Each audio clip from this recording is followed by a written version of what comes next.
Ya, kembali bersama kami masih berbincang-bincang dengan Pak Quraish Shihab, masih di perpustakaan dari Yayasan Lentera Hati ya, Pusat Studi Al-Quran.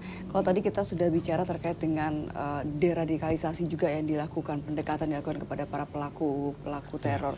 Tapi sebenarnya kalau kita melihat fenomena gitu, ketika misalnya anak-anak muda sekarang ini sudah juga ingin belajar agama lebih dalam gitu, tapi kadang tidak bisa atau tidak tahu kemana arahnya seperti sehingga akhirnya banyak yang salah jalan gitu. Sebenarnya fenomena ini kan cukup menarik ketika misalnya anak muda ini ingin mempelajari agamanya lebih mendalam.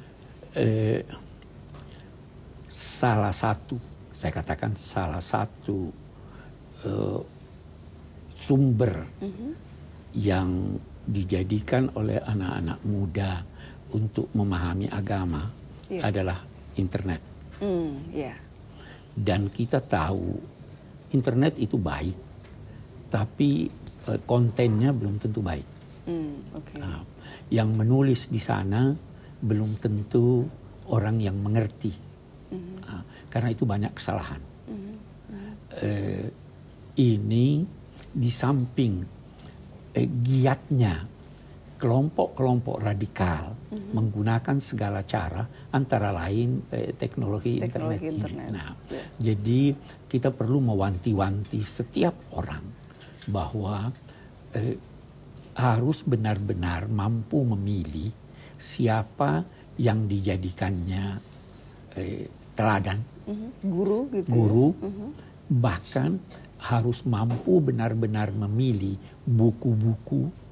Apalagi dewasa ini ada sekian banyak buku lama yang masih beredar, tetapi itu sudah out of date, ya, dikarang pada masa-masa pertarungan politik di Timur Tengah masa lalu, atau bahkan ada buku-buku lama yang dikarang oleh ulama-ulama besar yang wajib diteladani, tetapi sebagian diantaranya sudah diganti redaksinya. Karena sudah tidak sesuai dengan konteks, mungkin begitu ya? Bukan hanya tidak sesuai dengan konteks, sudah tidak sesuai dengan teks yang ditulis oleh para ulama-ulama besar itu. Jadi diubah. Ini menjadikan setiap orang yang akan belajar itu pandai-pandai memilih siapa yang dijadikannya guru. Kemudian yang kedua, setiap orang yang belajar harus check and recheck. Itu penting tuh ya, Pak Quraish ya. Boleh jadi salah paham. Sekian banyak yang ditemukan oleh ulama-ulama bahwa sebagian kalau mau katakan ustadz muda kita yang salah paham dalam memahami agama. Karena mereka mungkin hanya belajar satu sisi tadi, tidak hanya tadi kan kiri, kanan, tengah semuanya harus dipelajari. Kemudian yang lainnya lagi, karena keterbatasan pengetahuan mereka, mereka menganggap apa yang diketahuinya itulah satu-satunya yang benar. Sama dengan seorang kalau ditanya apa gajah. Karena pandangannya hanya tertuju pada belalai, dia berkata gajah adalah binatang berbelalai. Kalau yang lain berkata gajah itu mungkin melihat buntutnya kecil.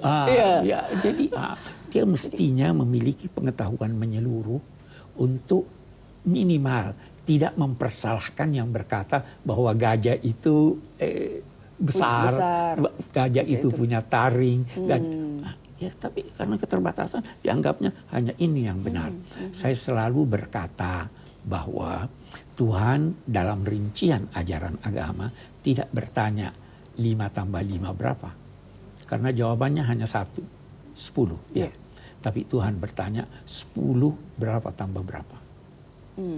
Jadi ada banyak jawaban. Banyak, 7 tambah 3 benar, 8 tambah 2 benar, 9 tambah 1 benar. Semua kebenaran.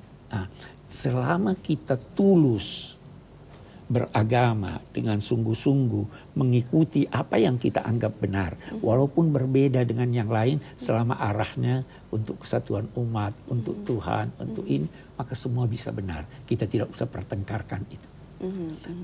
Ada ungkapan bahwa ajaran agama itu, Al-Quran itu bagaikan hidangan ilahi. Karena dari Tuhan hidangannya bermacam-macam.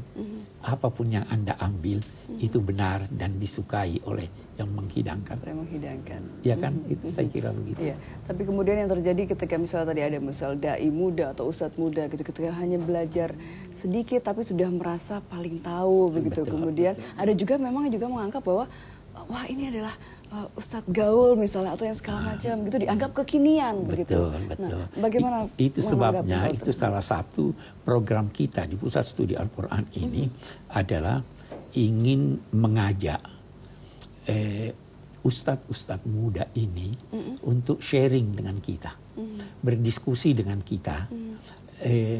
Kita saling memberi, jangan pernah beranggapan bahwa ulama besar tahu segalanya. Saya selalu berkata, bisa jadi anak kita lebih pandai dalam hal-hal tertentu dari kita, karena mereka belajar, ya kita belum tentu mempelajari itu.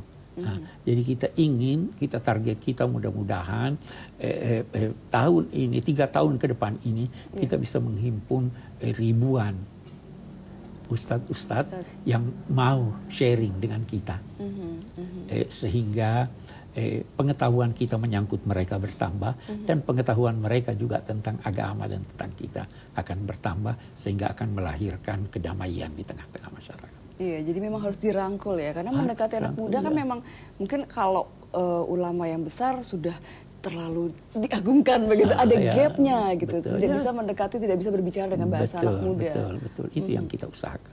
Itu salah satu program yang diunggulkan oleh Pusat Studi Al-Quran. Ya, nah kalau bicara mengenai fenomena haji yang kadang orang suka ada haji yang sampai berkali-kali begitu. Apakah sebenarnya bagaimana sih dilihat dari sudut pandang agama? Yang pertama, kita tidak bisa larang orang untuk pergi berhaji. Tetapi sekarang ada pengaturan, yaitu melalui kuota. Dengan kuota ini bisa jadi banyak yang berkeinginan, tapi tidak bisa berangkat. Nah, saya hanya ingin berkata begini, ada ungkapan, kalau Anda tidak dapat berkunjung ke rumah kekasih, undanglah kekasih ke rumah Anda, Anda dapat bertemu. Begitu juga dengan orang yang kepingin haji, tidak bisa haji, undang Tuhan ke hati Anda. Nah, ini maknanya dalam, tapi mengundang Tuhan, mengundang Tuhan ke hati Anda, hadirkan Tuhan dalam setiap kegiatan Anda. Dilakukanlah hal-hal positif. Sekian banyak simbol-simbol haji yang dilaksanakan oleh yang ada di sana. Kita ambil contoh, berpakaian ihram. Itu sebenarnya tujuannya meluburkan diri sehingga menjadi sama dengan yang lain. Jangan pernah angkuh, jangan pernah mengandalkan jabatan atau pangkat. Ya toh? Itu haji, orang-orang bertawaf, berkeliling. Itu simbol. Ketika Anda berada di Mekah, di Masjidil Haram, Anda boleh sholat ke arah mana saja selama ke arah Ka'bah. Selatan, utara, barat, timur. Semuanya yakinilah bahwa Tuhan ada di mana-mana.